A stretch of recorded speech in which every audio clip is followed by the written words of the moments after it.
Olá, tudo bem com você? Estamos de volta aqui para estudar mais um pouquinho do Apocalipse. Tema de hoje, o tema 6, a mensagem dos 3 anjos e as 7 últimas pragas. Temos muita coisa ainda para aprender no Apocalipse. Estamos aí praticamente no meio desse estudo, temos ainda mais 2 pela frente. E eu espero que você esteja sendo grandemente abençoado pelo conhecimento das profecias da Palavra de Deus, as profecias apocalípticas. As profecias do Apocalipse e os últimos acontecimentos da história. Mais uma vez, eu quero aqui estender o meu abraço aos irmãos, às igrejas que estão nos acompanhando aqui na Austrália, Europa, Estados Unidos e por todo o Brasil, que realmente o Espírito Santo esteja visitando todos vocês e que a paz do céu esteja aí com você no seu quarto, na sua igreja, no local onde você estiver para acompanhar essa série, acompanhar esse estudo, que ali se torne agora um pedacinho do céu para você, que as preocupações estejam longe da sua mente, para que você esteja totalmente focalizado aqui com a gente, para conhecer um pouquinho mais do Apocalipse. Como temos feito todas as noites, todos os domingos, nós pedimos que o Espírito Santo, aquele mesmo ser que inspirou o apóstolo João, o profeta João, nos ilumine a mente, nos dê compreensão daquilo que vamos estudar. Que privilégio, não? Você poder contar com o próprio autor do livro para explicar as coisas que ele inspirou os profetas a escreverem. Esse é um privilégio tremendo, pense nisso. Vamos orar? Bondoso Deus, amado Pai, mais uma vez nós te pedimos a ajuda do Espírito Santo para entender aquilo que vamos estudar nesta noite. Estamos no 6º tema dessa série de estudos sobre o Apocalipse e eu te peço mais uma vez, ó Pai, que tu abençoes grandemente as pessoas que estão acompanhando esse estudo. Que neste momento teu Santo Espírito visite cada lar, cada amigo, cada amiga que está conectado aqui conosco em várias partes do mundo, para que as bênçãos das quais estamos aqui desfrutando possam ser também extensivas a esses amigos, essas amigas. Dá-nos, ó Deus, a tua paz, abençoa-nos mais uma vez, nós te pedimos e agradecemos em nome do Senhor Jesus. Amém. Amém. A mensagem dos 3 anjos e as 7 últimas pragas. Hoje vamos ver Apocalipse 14 a 16. Nós, na última lição aqui, no último estudo, analisamos rapidamente ali os 144 mil salvos e em seguida vimos a mensagem que esses salvos pregaram antes de ir para o céu com o Senhor. João ali fez um flashback, como é algo muito comum no Apocalipse, já vimos isso. Ele avança na história, depois retrocede, não é um livro linear. Isso é importante saber, eu já falei isso e eu estou aqui repetindo para que fique bem claro. O Apocalipse ele tem muitos momentos em que ele faz esse avanço para o futuro, volta para o presente, vai lá para trás no passado, são esses flashbacks. Aqui no capítulo 14 acontece exatamente isso. Nós vemos no capítulo 12 aquelas 4 batalhas. A batalha no céu, a batalha contra Cristo, a batalha contra o povo de Deus e a batalha contra o povo de Deus no tempo do fim. No capítulo 13, nós vemos uma ampliação dessa 4ª batalha. E aí as bestas que perseguem o povo de Deus nos últimos dias. O povo que vai ser selado com o selo de Deus contra aqueles que recebem a marca da besta. E aí no capítulo 14, João dá aquele tom de esperança ao dizer, eles passaram por essa provação, passaram por essas batalhas, passaram por essas crises, mas estão aqui agora na eternidade, são salvos. E depois, no verso 6, ele retrocede no tempo e mostra para nós, os leitores, qual foi a mensagem especial que esse povo especial pregou enquanto esteve aqui na terra. É o que veremos essa noite. São essas 3 mensagens especiais, as 3 mensagens angélicas, que esse povo proclama. E eu não sei quanto a você, mas eu quero fazer parte desse povo, como eu disse na última noite, e também quero pregar essa mensagem especial com a capacitação do Espírito Santo. Mas para pregar você tem que conhecer. Não adianta a gente correr sem ter uma mensagem. Nós temos que correr com a mensagem e proclamá-la ao mundo. Então vejamos aqui em Apocalipse 14, os versos 6 e 7. Você já pegou sua Bíblia? Vai lá, eu espero um pouquinho. Você pode aí acessar no seu celular, você pode usar o seu tablet, ou então a Bíblia física. Abra lá em Apocalipse capítulo 14, e eu vou ler de início aqui os 2 versos, 6 e 7. Olha que texto interessante. Vi outro anjo voando pelo meio do céu, tendo um evangelho eterno para pregar aos que se assentam sobre a terra, e a cada nação, e tribo, e língua, e povo, dizendo em grande voz, temei a Deus e dai-lhe glória, pois é chegada a hora do seu juízo, e adorai aquele que fez o céu, a terra, o mar e as fontes das águas. Nós sabemos que anjos não pregam o evangelho, não é verdade? A comissão foi dada a seres humanos, quando Jesus disse para os discípulos: ide por todo o mundo e pregai o evangelho a toda criatura. A palavra ângelos, aqui no Apocalipse, em toda a Bíblia, na verdade, quando você lê essa palavra ângelos, ela tem o significado primário de mensageiro. Tanto é que João Batista é chamado de anjo. Jesus também é chamado de anjo. E os anjos são anjos, obviamente. Então, aqueles que são portadores de uma mensagem são anjos de Deus. Você pode ser um anjo, eu posso ser um anjo. E somos anjos quando estamos levando uma mensagem de Deus às pessoas. Aqui nós encontramos um anjo voando pelo meio do céu, ou seja, é uma mensagem que é proclamada com poder, por todo o mundo, com rapidez. Anunciando que mensagem? Um evangelho eterno, ou seja, um evangelho que não muda, um evangelho imutável. Aquela mensagem que Deus entregou no começo, de Éfeso, do cavalo branco, pura, é a mensagem que temos que pregar hoje também, porque o evangelho não muda. As verdades eternas são eternas. Então eles pregam esse evangelho. E evangelho é símbolo de graça, de justificação, de salvação. Portanto, a mensagem mais importante e essencial dessas três mensagens, aquilo que fica lá no âmago, é a justificação pela fé. É a salvação em Cristo. Porque não adianta eu saber profecias, não adianta eu saber outras coisas mais, se eu não tiver aceitado a graça salvadora, se eu não tiver a certeza da salvação para mim. Então a mensagem começa com salvação. Depois vem o temor, temer a Deus e dar-lhe glória.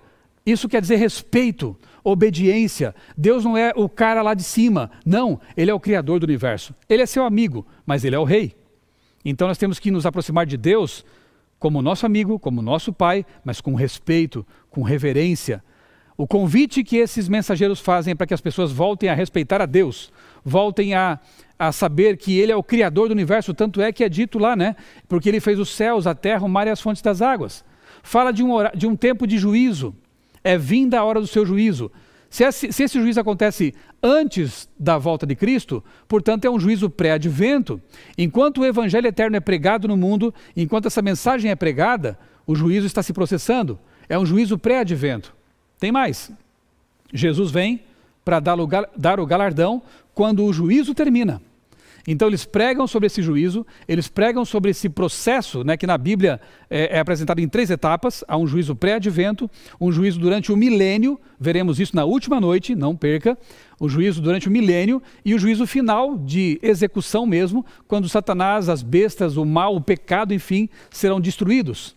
Então o juízo se compõe de 3 etapas, o juízo de Deus. Essa etapa aqui é pré-advento, porque a pregação está acontecendo, pessoas estão se decidindo.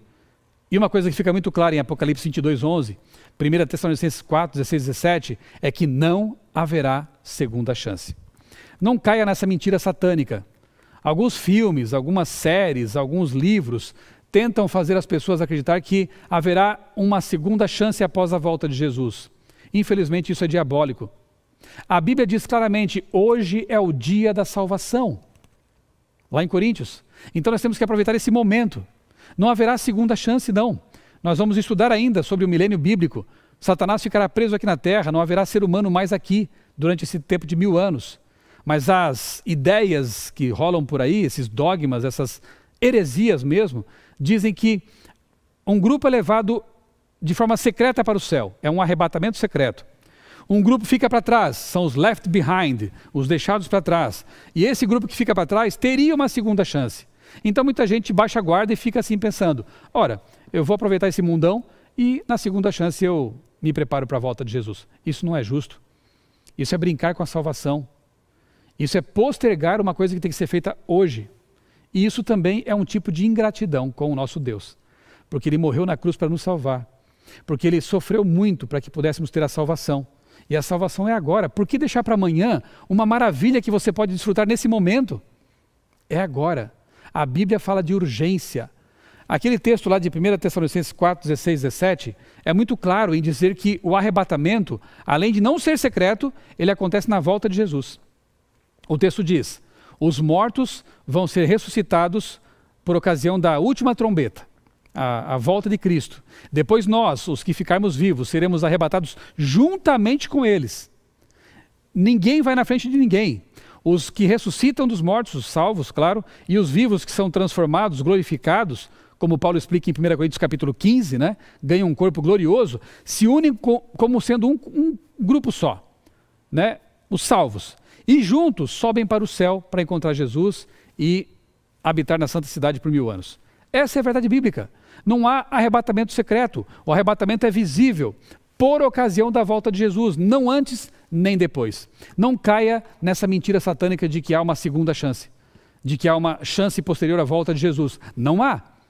O preparo tem que ser prévio, o julgamento é prévio, e a nossa preparação e a aceitação dos méritos de Cristo, da salvação, do Evangelho eterno, tem que ser tudo previamente à volta de Jesus. Por quê? Porque quando ele vem é para dar o galardão. Sabe o que é galardão? É a recompensa. Para os salvos, a vida eterna.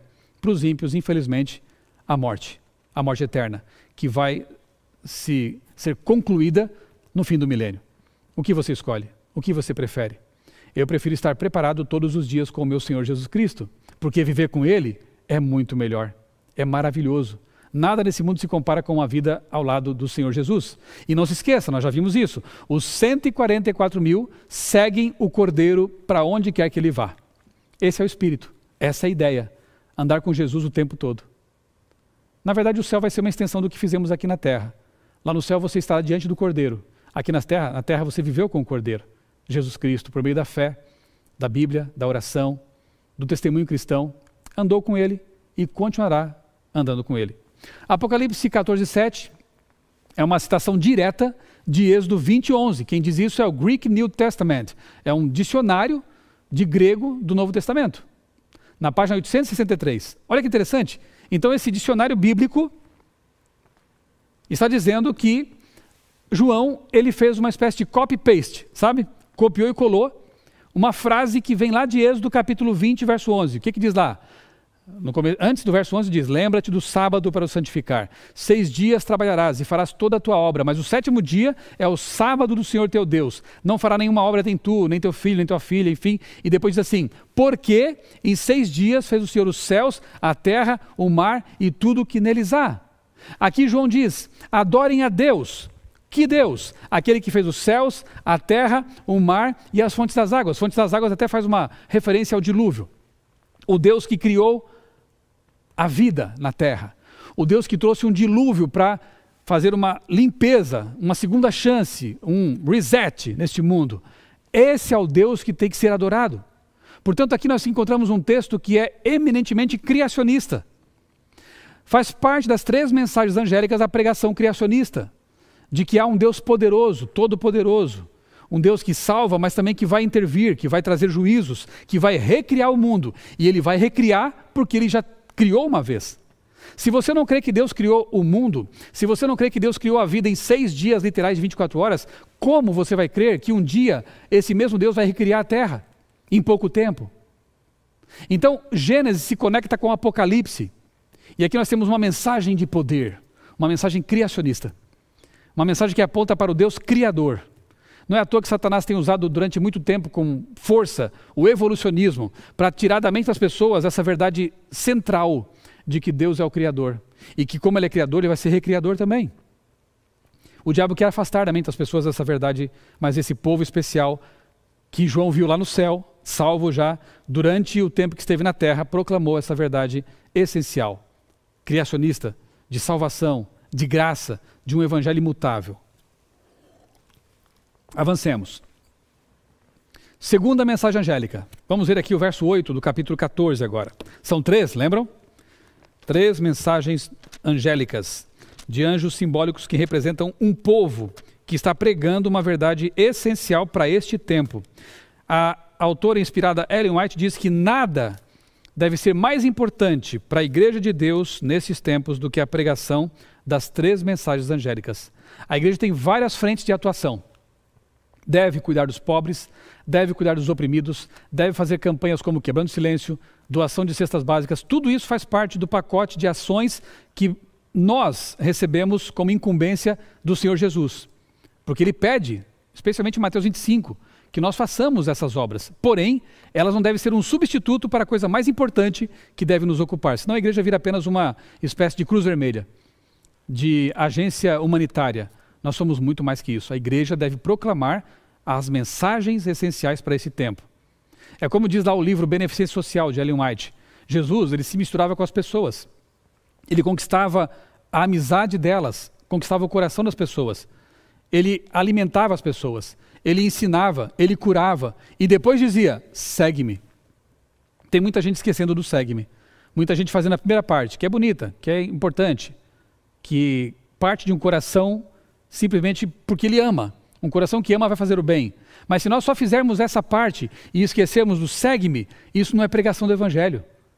O segue-me é entregar a vida a Jesus e compreender a mensagem dele para nós. Bem, capítulo 14, verso 8, diz assim, a segunda mensagem angélica. Seguiu-se outro anjo, o segundo, dizendo, caiu, caiu, olha a ênfase, caiu, caiu, a grande Babilônia, que tem dado a beber a todas as nações do vinho da fúria da sua prostituição. Nós vamos ainda estudar nessa série com mais detalhes quem é essa Babilônia mística, essa Babilônia simbólica. Mas uma coisa que fica clara aqui, desde a Torre de Babel, Babilônia tem sido caracterizada pela arrogância, rebelião contra Deus. Queriam subir ao mais alto céu, desafiaram a palavra de Deus. A expressão a grande Babilônia ecoa a arrogância de Nabucodonosor, lá em Daniel 4. Esta é a grande Babilônia que eu fiz para minha glória. Babilônia se exalta, se orgulha. Apocalipse 17 retrata a Babilônia do tempo do fim como uma meretriz, uma prostituta que embriaga todas as nações com o vinho. Esse vinho representa doutrinas corrompidas, representa paganismo, representa mentiras, dogmas. Essa grande prostituta, ela embebeda as pessoas, elas ficam inebriadas, ficam obscurecidas com essas mentiras e só pelo poder do Espírito Santo, eu espero que ele esteja fazendo isso neste momento, só pelo poder do Espírito, esse torpor pode ser eliminado e os pensamentos ficarem claros. Babilônia quer enganar, quer iludir, quer embebedar. Deus quer libertar, quer dar mente pura, limpa, correta, com base nas doutrinas da Bíblia. Conhecereis a verdade, e a verdade vos libertará. João 8,32. O sistema medieval de religião estatal será restaurado e a ferida mortal da besta será curada. Nós vamos estudar esse assunto com mais calma. A falsa religião controlará a consciência e a conduta das pessoas, ou seja, vão receber a marca da besta, como nós já vimos. A repetição da palavra caiu, caiu, caiu, destaca que Babilônia, sem dúvida, chegará ao fim, o que é retratado em Apocalipse capítulo 18, nós vamos ver ainda esse assunto mais adiante. Terceira mensagem angélica, versos 9 a 11, acompanhe a leitura. Seguiu-se a este outro anjo, o terceiro, dizendo com grande voz, se alguém adora a besta e a sua imagem e recebe a sua marca na fronte ou na mão, também esse beberá do vinho da cólera de Deus, preparado sem mistura, do cálice da sua ira, e será atormentado com fogo e enxofre diante dos santos anjos e na presença do Cordeiro. 11. A fumaça do seu tormento sobe pelos séculos dos séculos, e não tem descanso algum, nem de dia nem de noite, os adoradores da besta, da sua imagem, e quem quer que receba a marca do seu nome. Você percebeu que as três mensagens angélicas trazem um anúncio e uma denúncia? Trazem um anúncio de salvação, um anúncio de uma verdade que tem que ver com o Deus Criador e uma denúncia de que há um sistema apóstata, mentiroso, prostituído, corrompido, que tenta obscurecer a verdade. E vem fazendo isso ao longo da história. E o Apocalipse desmascara esse sistema. E não é à toa que Satanás odeie tanto o livro do Apocalipse. Não é à toa que Satanás tente fazer as pessoas pensar que é inútil estudá-lo, que estudar Apocalipse traz medo, traz angústia, e já vimos que é mentira isso, porque na verdade traz esperança, porque na verdade mostra que apesar de toda a angústia pela qual passaremos, todos os conflitos, no fim da história Jesus está nos esperando, ele volta, e ele dá poder para atravessarmos esses mares turbulentos da história. Então, Satanás não quer que as pessoas estudem o Apocalipse, ele fica desesperado quando fazemos isso. O Apocalipse me libertou, eu já falei para você. O Apocalipse libertou minha esposa. Eu já falei isso para você. E ele pode libertar você também. Do vinho de Babilônia. Aqui na terceira mensagem, nós entendemos que há uma advertência séria aos que, mesmo assim, decidem adorar a besta e receber sua marca na testa ou na mão. Lembram? Na testa é o símbolo de aceitação intelectual. Eu concordo com isso, eu aceito essa mentira e está acabado. E vou adorar a besta.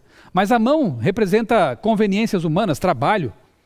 E há pessoas que vão se render, não porque necessariamente creiam nisso, mas porque será mais fácil. Vão tomar o caminho mais fácil. Note que o selo de Deus, ele é aplicado apenas na testa, não tem na mão.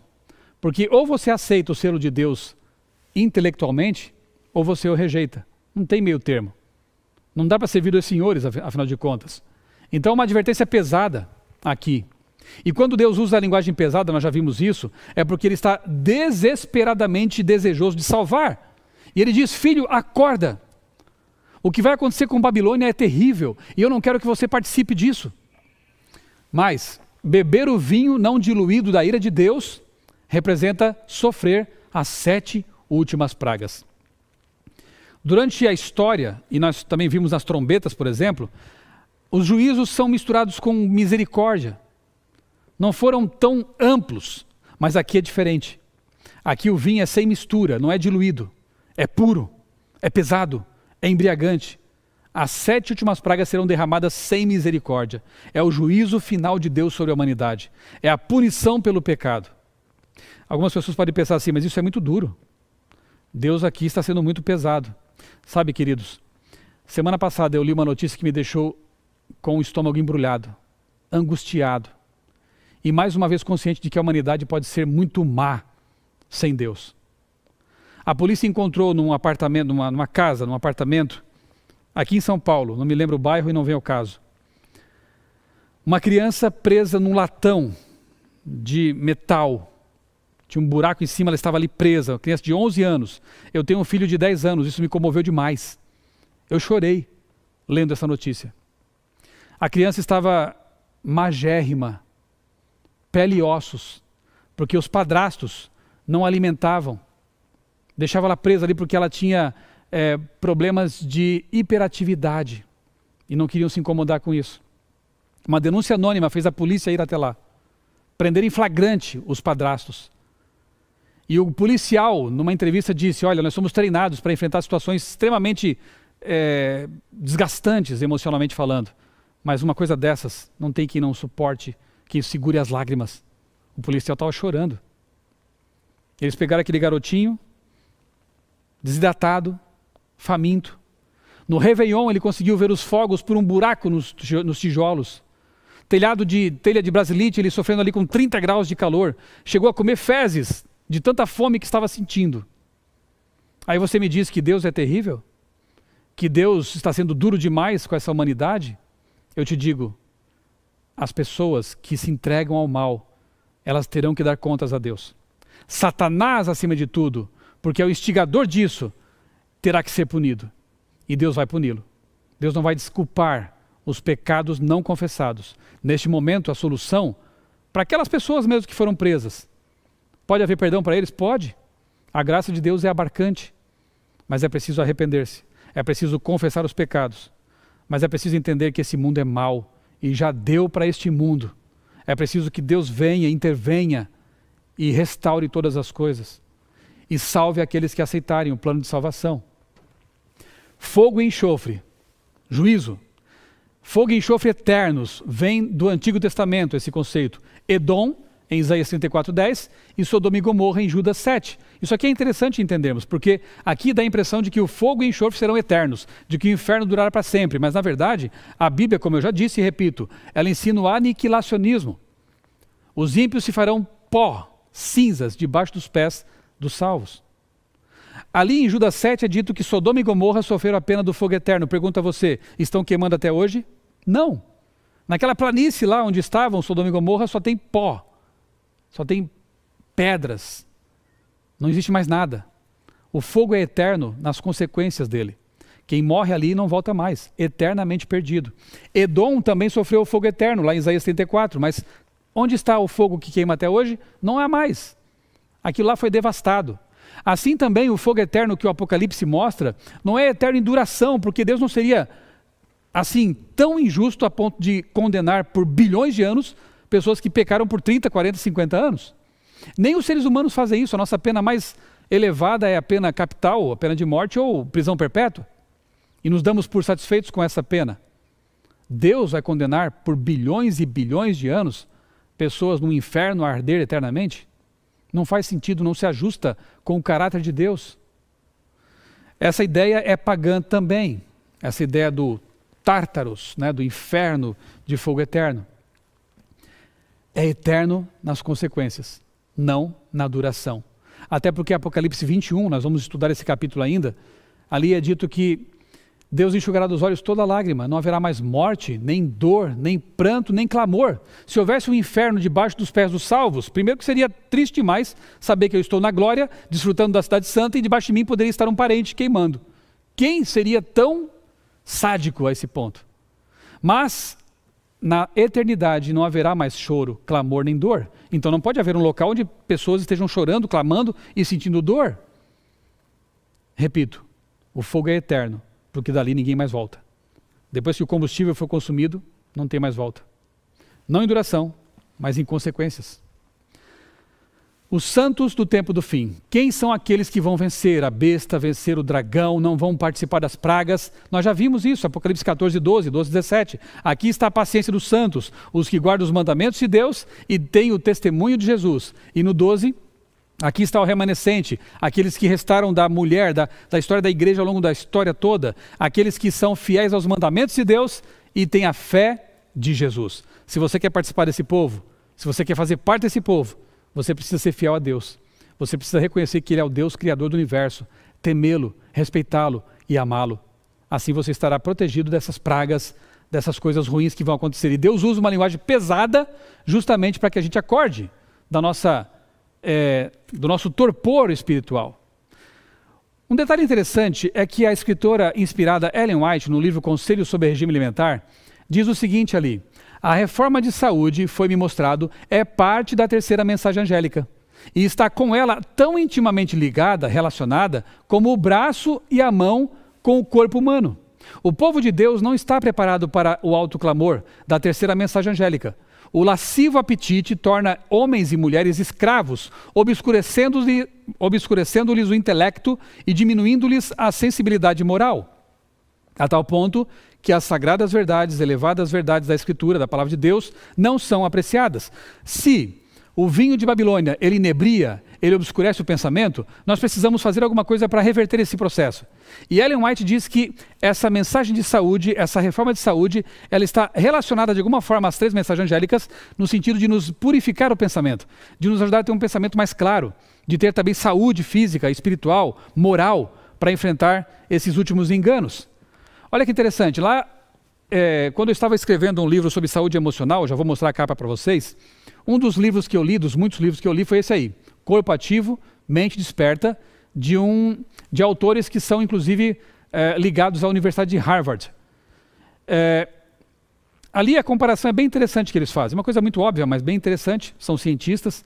Eles dizem assim, que o cérebro, a parte física, é como o hardware de um computador. Enquanto os pensamentos são como software, a parte não física de um computador. Se o hardware estiver estragado, enferrujado, danificado, os softwares não vão rodar bem nesse computador. De igual maneira, se o nosso corpo e o nosso cérebro, a parte física, o hardware, estiverem danificados por hábitos intemperantes, por hábitos nocivos de saúde, os pensamentos não vão funcionar muito bem. O lóbulo pré-frontal, essa antena que nos conecta com o céu, estará meio turvo. E aí vai ser mais fácil para Satanás nos enganar com o vinho de Babilônia. Por isso que Deus, em sua infinita bondade, nos adverte de que nós precisamos buscar ter saúde física, mental e espiritual para enfrentar esse momento difícil. Ter uma mente mais clara. Deixa eu contar uma experiência que aconteceu comigo, vou contar rapidamente aqui, um tempo atrás. Eu, desde que me tornei adventista, sempre procurei cuidar da saúde física. Mas havia um detalhe que eu estava negligenciando fazia anos: exercício físico. Eu pensava que ia ficar jovem para sempre, ia enfrentar a falta de exercícios, né? E que isso ia ser tranquilo na minha vida. Eu já tinha mudado a minha dieta alimentar, já tinha parado de comer alimentos imundos, como a Bíblia ensina que façamos, já tinha abandonado o consumo de bebida alcoólica, que nos obscurece o pensamento, destrói o nosso organismo. O metabolismo do álcool é cancerígeno, isso está provado e publicado na revista Lancet, por exemplo. Então hoje falar disso é chover no molhado. Mas a Bíblia já falava disso há muito tempo, né? Abandona essas coisas que são intemperantes e que fazem mal. Eu achava que pela mudança que eu tinha feito já na minha dieta, estava tudo muito bom. Mas de repente eu comecei a ter uns pensamentos negativos. Comecei a me sentir desanimado. Até o meu trabalho, que me dá tanto prazer, eu ia para lá me arrastando. Triste, desanimado. Até que eu fiz uma consulta médica mais detalhada, com vários exames, e a médica falou assim, você precisa de exercício físico. Eu, que era editor da revista Vida e Saúde, tive que ouvir isso de uma médica. Você precisa de exercício físico. Esse é o teu problema. E eu entendi que era verdade. Mas eu me justificava e dizia, Senhor, quando que eu vou fazer exercício físico? Eu já acordo bem cedinho para fazer a leitura da Bíblia todos os dias, para fazer meu culto. À noite eu chego em casa do trabalho, eu quero ficar com a minha família, não gosto de ir para academia. O que eu faço? Não gosto de esportes? E Deus falou assim para mim um dia, você pode caminhar de manhã bem cedo e enquanto caminha conversar comigo, orar. E eu pensei, agora não tem mais desculpa, porque dá para fazer isso mesmo. Era uma manhã de junho, bem fria. Eu levantei cedinho, 5 da manhã. Coloquei o único par de tênis que eu tinha, porque eu não precisava de mais. Coloquei uma bermuda e fui para a rua caminhar. Dei uma volta no quarteirão. 1 quilômetro talvez até menos. Cheguei em casa cansado, dor nas pernas. Para subir a escada que dá acesso à minha sala, ao meu escritório, foi uma luta. Mas eu perseverei. Deus estava mandando e eu queria ser fiel. No outro dia eu fui de novo, e de novo, e de novo. Comecei a correr, pedalar, praticar exercício funcional. E hoje, graças a Deus, já faz tempo, não tenho mais aqueles pensamentos negativos, a mente ficou clara e posso pregar, graças a Deus, por horas sem sentir esse peso, porque Deus me deu saúde. Porque Deus me mostrou que realmente a mensagem de saúde é o braço das 3 mensagens angélicas para abrir o entendimento e nos dar condições de saúde para fazer a vontade de Deus. Eu te convido a fazer a decisão também, a tomar a decisão também de mudar a sua vida, de atender ao conselho que nos vem lá de 1 João verso 2, 3 João verso 2. Ali é dito que Deus fala assim, amado, desejo que tudo te vá bem e que assim como o bem vai à tua alma, você também tenha saúde. Deus, Ele quer que nós tenhamos saúde. E na sua palavra Ele nos deu assim algo que é chamado de 8 remédios naturais. Eu diria que são 8 dicas do fabricante, o nosso Deus Criador. Água, beba bastante água. Luz solar, se exponha ao sol da forma correta. Procure informações. Ar puro, respire. Exercício físico, descanso apropriado. Nós temos o sábado. Durma bem. Dieta saudável, procure alimentar-se da forma mais saudável possível, natural possível. Temperança, equilíbrio na vida e confiança em Deus. Eu escrevi um livro. Bom, tem uma palestra no meu canal chamada com o título Qualidade de Vida. Vá lá no Michelson Borges, no canal Michelson Borges, coloque lá no buscador Qualidade de Vida, você vai encontrar uma palestra em que eu detalho esse assunto sobre saúde. E o livro, que está disponível gratuitamente na internet, ali está o link para você acessar, o poderdesperança.com.br. Nesse livro, que eu escrevi juntamente com um psicólogo cristão, O Poder da Esperança, nós falamos sobre como ter saúde emocional, saúde mental. E ali também expomos, os 8 remédios naturais. Por favor, vá atrás desse assunto, se informe para você ter uma mente clara, uma qualidade de vida e condições de suportar os enganos dos últimos dias. Bem, e as 7 últimas pragas? Apocalipse capítulos 15 e 16. Aqui nós vemos a derrota dos ímpios, dos inimigos de Deus, e o livramento do povo de Deus, a vindicação do povo de Deus. Quando será? As 7 últimas pragas são para os que recebem a marca da besta, portanto vai ser no fim. Esses flagelos serão os últimos, Apocalipse 15, 1. Vem depois das 7 pragas das trombetas, que são juízos preliminares. Então, as trombetas acontecem antes, as pragas das trombetas acontecem antes, as últimas pragas acontecem depois. Vem depois do fechamento da porta da graça. O santuário se enche de fumaça, em Apocalipse 15, 8. Uma indicação disso está em Êxodo 40, quando o santuário se enchia de fumaça, o sacerdote não tinha mais acesso àquilo lá. Então a intercessão acabou. Quando as pragas caem, não tem mais tempo de salvação. Comparando aqui as pragas das trombetas, nós já vimos isso rapidamente, num outro estudo, com as últimas pragas, para você perceber que não são a mesma coisa. As 7 últimas pragas têm que ver com o futuro. As pragas das trombetas prévias aconteceram no passado. Veja ali, o evangelho está sendo pregado ao mundo e o ministério de Cristo está em andamento quando as pragas das trombetas acontecem. Já no caso das últimas pragas, elas são derramadas após o término da graça, da pregação do Evangelho e da intercessão de Cristo no santuário celestial. As pragas das trombetas do passado são restritas em alcance e efeito. Só afetam, simbolicamente, uma parte do reino de Satanás, a terça parte. Apocalipse 8, 7 a 12. Já as últimas pragas são muito mais abrangentes, não há restrição, são mais abrangentes, todo ser vivo é afetado. Apocalipse 16, verso 3. As pragas das trombetas prévias abrangem longo período da história, desde o primeiro século até a segunda vinda, ali estão os textos. Já as últimas pragas, não há uma estrutura temporal para elas, profética, especificada, porque senão seria quase que uma marcação de datas. Mas afetam a humanidade no fim da história por um curto período de tempo. Percebeu a diferença? As 5 primeiras pragas, então, são essas aí. Feridas malignas atingem os que têm a marca da besta. O mar se torna sangue. Os rios e fontes de água se tornam sangue. O sol queima os ímpios e eles amaldiçoam a Deus. As trevas sobre o trono da besta, semelhante à 9ª praga do Egito, lá em Êxodo 10. Uma coisa interessante. Na 5ª praga, há pessoas blasfemando por causa das feridas. Isso mostra que as pragas não durarão muito tempo, nem serão universais. Quando acontece ali a 5ª praga, tem pessoas reclamando daquelas lá do começo ainda. Então, não há motivo para Deus estender também esse período tão terrível. Um juízo cairá, por alguns meses talvez, e depois acabou. Muito bem, a 6ª praga, secamento do rio Eufrates. Em 539, Ciro cercou Babilônia. Desviaram o curso do rio para que pudesse invadir a cidade por baixo dos muros. Então, o secamento do Eufrates, na Babilônia literal, representou a falta de proteção que o rio oferecia. E eles invadiram a cidade e arrasaram com tudo. Os persas que tomaram Babilônia. No caso da Babilônia mística do Apocalipse, o rio Eufrates sendo seco, as águas tendo ali secado, isso representa também a falta de proteção que as águas, que são multidões, nações e línguas, as águas ofereciam à Babilônia mística. Ela perde esse apoio e vai ser então derrotada. Nós vamos ver esse assunto ainda mais detalhadamente adiante. Ali são mencionados 3 espíritos imundos, semelhantes a rãs. Veja só, lembra as pragas do Egito, não é verdade? Lá em Êxodo capítulo 8.